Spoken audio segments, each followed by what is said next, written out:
Bom dia, moçada! Aqui quem vos fala é o professor Eugênio Bastos, canal Geogênio, a serviço dos alunos que gostam de estudar e passar em concursos. Moçada, vamos fortalecer o canal, dê aquele like, se inscrevam no canal, compartilhem o vídeo e ajudem o professor Eugênio Bastos a democratizar o ensino da geografia. Moçada, no nosso encontro de hoje, iremos falar sobre problemas ambientais urbanos. Lembrando que parte desses problemas já foram abordados em aulas anteriores. Então, no nosso encontro de hoje, irei completar esse assunto. E vamos começar o nosso encontro falando sobre a falta de saneamento básico, que é um dos principais problemas enfrentados pelas cidades brasileiras. E nada melhor do que um gráfico para mostrar a vocês de que forma as regiões geográficas do nosso país dispõem de redes coletoras de esgoto e também de redes de distribuição de água potável. Aqui nós temos um gráfico, a princípio, falando sobre a coleta de esgoto, onde então é possível perceber que a região sudeste, entre as regiões geográficas do Brasil, é aquela que possui a maior rede coletora de esgoto. Ora, há de se destacar o fato da nossa região sudeste também ser a região mais rica e mais desenvolvida do Brasil. Moçada, possuir redes de esgoto não significa necessariamente que todo esse esgoto está sendo tratado. Boa parte do esgoto produzido nas cidades brasileiras não é tratado, ou seja, é despejado de forma in natura, sobretudo nos rios, contribuindo assim para a sua poluição. Em segundo lugar, vem a região centro-oeste. Em terceiro, a região sul. Em quarto, a região nordeste. E em último lugar, a região norte, que possui apenas aproximadamente 10% do esgoto produzido nas cidades, sendo coletados por uma rede específica de esgoto. Há de se lembrar também que esse problema é grave em função de, sobretudo, nas grandes cidades, existirem muitas favelas. Em determinadas cidades encontramos as palafitas. Existem populações que residem nas periferias dos grandes centros e, normalmente, nessas áreas, a carência de redes coletoras de esgoto é muito grande. É comum você, inclusive, ver o esgoto correndo a céu aberto no meio dessas comunidades carentes, expondo a população local a riscos de doenças. Aqui nós temos a questão que envolve o acesso à água tratada. Reparem que, nesse caso, a região sudeste continua liderando entre as regiões geográficas do país, sendo aquela em que a população urbana tem mais acesso à água tratada. Mas as regiões sul e centro-oeste, com percentuais bem próximos, ficam pouquinho abaixo da região sudeste. A região nordeste, nesse quesito, boa parte da população, aproximadamente 70% da população, um pouquinho mais do que isso, tem acesso à água tratada, enquanto que na região norte, menos de 60% da população tem acesso à água tratada. Lembrando a vocês que A água tratada, a água potável, é de vital importância para reduzir a incidência de doenças, sobretudo aquelas causadas pela falta de saneamento básico. Então, a falta de saneamento básico traz consigo inúmeros problemas. Aqui eu destaquei as doenças dermatológicas, que são doenças de pele, infecciosas, inclusive algumas das quais levam os pacientes a óbito, gastrointestinais, entre outras. O desaparecimento de espécies, sobretudo da fauna aquática, a poluição dos rios, baías, lagoas e outros mananciais de água, até mesmo o lençol freático é contaminado em função da falta do saneamento básico, e ainda a elevação dos custos para tratar a água. Ora, se a água poluída é mais cara para ser tratada, alguém vai pagar essa conta. E normalmente quem paga essa conta é o consumidor final. Aqui nós temos um outro problema, a poluição dos rios, lagoas e praias. Temos aqui a imagem do Rio Tietê, lá em São Paulo, com uma ilha de lixo próxima a uma das suas margens. Ou seja, essa ilha de lixo está quase localizada no centro aqui do Rio Tietê. É possível perceber a grande quantidade de plástico, lixo de origem plástica, aqui nesse trecho do Rio Tietê. As principais causas da poluição da água estão relacionadas ao lançamento de esgoto in natura. Esgoto in natura é aquele esgoto sem tratamento. Então, isso faz com que os rios, lagoas e baías fiquem contaminados. O lançamento de metais pesados, sobretudo cádmio, chumbo, que são os dois elementos contaminantes mais preocupantes. O lixo doméstico, muitas pessoas fazem dos rios verdadeiros depósitos de lixo. Jogam lixo no leito do rio. Enfim, parte desse lixo que vai parar dentro dos rios também é levado pela água da chuva, que através do seu escoamento superficial nas cidades, acaba conduzindo parte desse lixo para os bueiros, para as galerias de águas pluviais, que daí alcançam os rios, poluindo as suas águas. E você tem também a poluição com óleo, sobretudo derivado do petróleo, que é um importante agente contaminante da água. Logicamente que no meio rural, você ainda conta com a poluição da água causada por agrotóxicos e fertilizantes químicos utilizados na agricultura. E há de se destacar ainda que nas cidades muitas pessoas jogam entulho de obra nos leitos dos rios, provocando assim o seu assoreamento, que é um dos problemas responsáveis pela ocorrência de enchentes nas cidades do nosso país. Aqui nós temos as principais consequências: o assoreamento dos leitos dos rios, lagoas e baías, o desaparecimento de espécies, ou seja, o surgimento das chamadas zonas mortas nos rios, lagoas, baías e até mesmo trechos dos mares, a proliferação dos vetores transmissores de doenças, sobretudo afetando as pessoas que têm contato direto com essa água poluída, e elevação do custo de tratamento da água, aquilo que nós vimos na questão da falta do saneamento básico. A falta de saneamento básico encarece o custo final de tratamento da água e, logicamente, isso acaba recaindo na conta de água que o consumidor paga todo mês. Aqui nós temos as enchentes nas grandes cidades.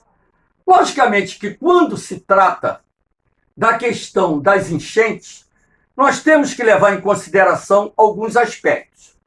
Primeiro, a questão da sazonalidade das chuvas. Existem anos em que o índice pluviométrico é maior, existem outros anos em que o índice pluviométrico é menor. Agora, as enchentes vão se tornando mais comuns em determinados pontos das cidades em função de vários fatores combinados, dentre os quais eu citei aqui os mais importantes: a impermeabilização do solo urbano com asfalto e cimento. Ora, antes da cidade existir, boa parte da água da chuva infiltrava-se no solo e ia para o lençol freático. Agora, nas cidades, com o solo impermeabilizado, boa parte dessa água da chuva escoa superficialmente, ou através dos telhados, ou através do chão, impermeabilizado, nesse caso, do chão com asfalto e cimento. Ora, o volume de água que ingressa nas galerias de águas pluviais aumenta, razão pela qual isso vai interferir na vazão do rio, que também irá aumentar. Dessa forma, com a elevação do nível do rio, nós vamos encontrar nas cidades alguns pontos de transbordamento que irão causar inundações. Aí você tem o excesso de lixo nas ruas. Isso contribui para o entupimento dos bueiros e também das galerias de águas pluviais, dificultando assim o escoamento da água da chuva e aumentando a probabilidade de ocorrência de inundações. Aí você tem o assoreamento de rios, córregos e canais. Ora, na medida em que o assoreamento aumenta, e parte desse assoreamento provém dos entulhos, do lixo que os moradores jogam nos rios, a profundidade dos leitos desses rios acaba diminuindo. E por ocasião das fortes chuvas, é mais comum que ocorra o transbordamento desses rios, provocando inundações em determinados pontos das cidades. Aí você tem a canalização e retificação dos cursos dos rios. Isso faz com que, também, através das obras de canalização, você elimina as várzeas dos rios, que na verdade são válvulas de escape da água da chuva no período das cheias. Muitas vezes essas várzeas são ocupadas por pistas de rolamento e até mesmo por áreas residenciais. Então, quando os rios transbordam, essas áreas ficam inundadas e muitas pessoas acabam tendo prejuízos materiais irreparáveis.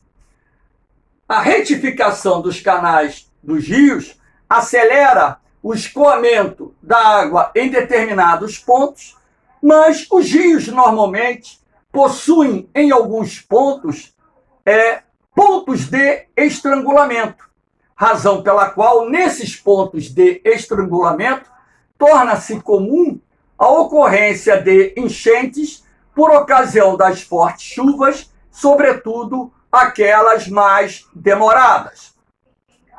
Aqui nós temos uma imagem da água, cobrindo parcialmente as ruas e casas dessa cidade. Aqui nós temos um rio. Repare que nas margens desse rio, porventura o rio Tietê, nós temos pistas de rolamento. Ora, quer dizer que o rio Tietê está sem várzea.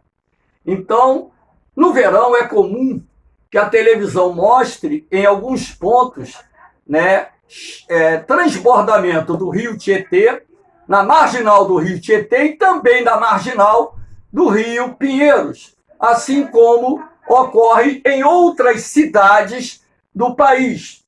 Tranquilo? Aqui nós temos uma imagem mostrando um funcionário do departamento de limpeza desentupindo o bueiro. Repare que esse bueiro está entupido com terra e folhas. Aqui é terra e folha, mas nas cidades é muito comum que os bueiros fiquem entupidos com folha, com areia, terra e também com lixo, sobretudo lixo plástico. Aqui nós temos a ocupação de áreas de riscos. Nada melhor do que a imagem aqui exposta para que vocês possam observar que essas casas foram construídas ao lado de um barranco e que houve o deslizamento da encosta e essas casas que margeiam essa encosta foram condenadas e provavelmente já tenham sido demolidas para evitar qualquer tipo de acidente que viesse a colocar em risco as pessoas que moram nessa região. Ora, a ocupação de áreas de risco deriva, sobretudo, da ineficiência do poder público em exercer o controle do processo de ocupação do espaço urbano. Então, muitas vezes, as pessoas vão morar em morros, inclusive com ângulos superiores a 45 graus, e essas áreas são mais vulneráveis aos riscos de escorregamento, deslizamento das encostas. Todo ano, a gente observa que muitas pessoas morrem no Brasil vítimas desses deslizamentos de encostas.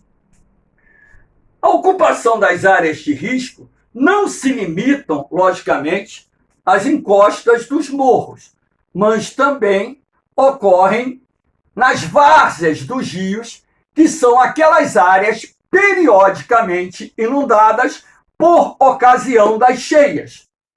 É o que acontece normalmente nas grandes cidades, em determinados pontos, onde você consegue perceber que todo ano ocorrem enchentes naquelas áreas e as pessoas acabam acusando as autoridades, alegando que o poder público não faz nada.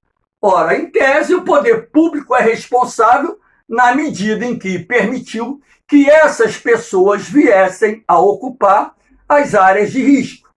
Agora, há um problema muito sério.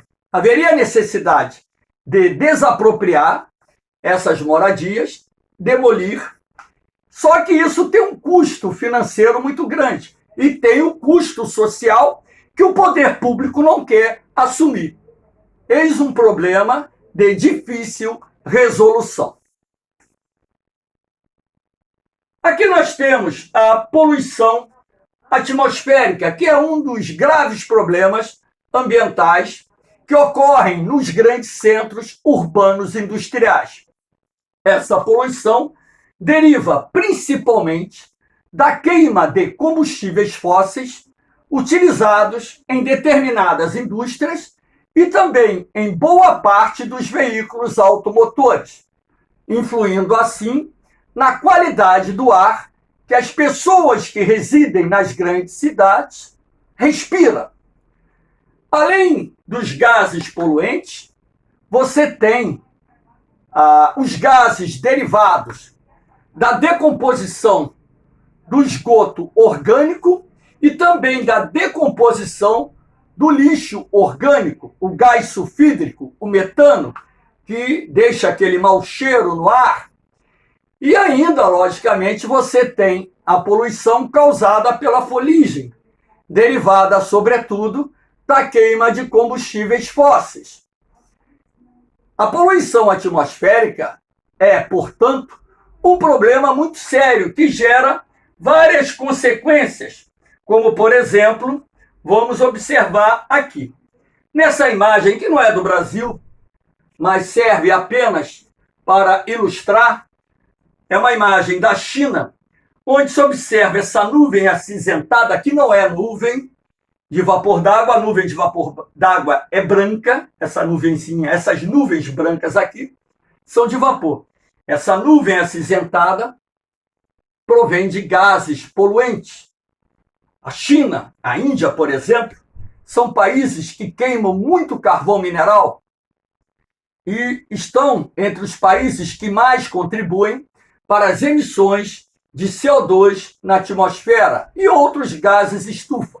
A China é hoje o país que mais contribui com as emissões de CO2 na atmosfera. Então, na medida em que a qualidade do ar que a população respira, ela piora em função da poluição atmosférica, nós teremos os seguintes problemas. Além do efeito estufa, você terá o aumento da incidência da chuva ácida, que é maior nos grandes centros urbanos industriais. Você terá a redução da expectativa de vida nas cidades. Por exemplo, a expectativa de vida na cidade de São Paulo, na última década, recuou 1 ano.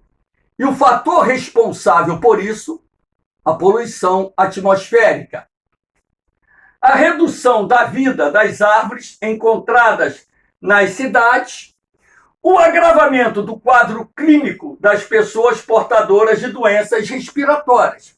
Para quem não sabe, a poluição atmosférica altera a pressão arterial, então aquelas pessoas hipertensas que pertencem a grupos de risco, elas são mais propícias a sofrerem um infarto ou AVC naqueles dias em que os níveis de poluição do ar são mais elevados.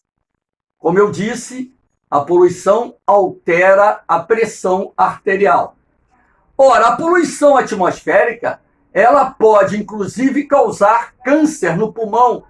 Muitas vezes as pessoas dizem: eu conheço gente que morreu de câncer no pulmão e nunca fumou na vida. Agora vai ver onde essa pessoa mora, onde essa pessoa trabalha, em que ela trabalha, enfim. Então, se essas pessoas têm acesso direto a esses agentes contaminantes, o risco delas sofrerem um problema como o câncer no pulmão ou nas vias respiratórias como um todo, aumentam significativamente.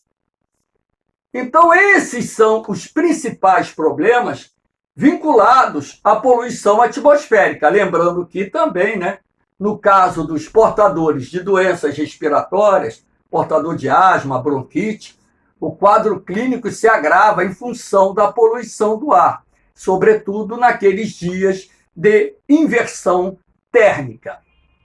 Moçada, espero que vocês tenham gostado da aula. Dê aquele like, se inscrevam no canal, compartilhem o vídeo. Havendo alguma dúvida, pergunte, que eu entro em contato com vocês. Porque o canal Geogênio foi criado para os alunos que gostam de estudar e passar em concursos. Vamos democratizar o ensino da geografia? Um beijão no coração de vocês. Um forte abraço. Fiquem com Deus. Eu vou, mas eu volto, hein? Fui!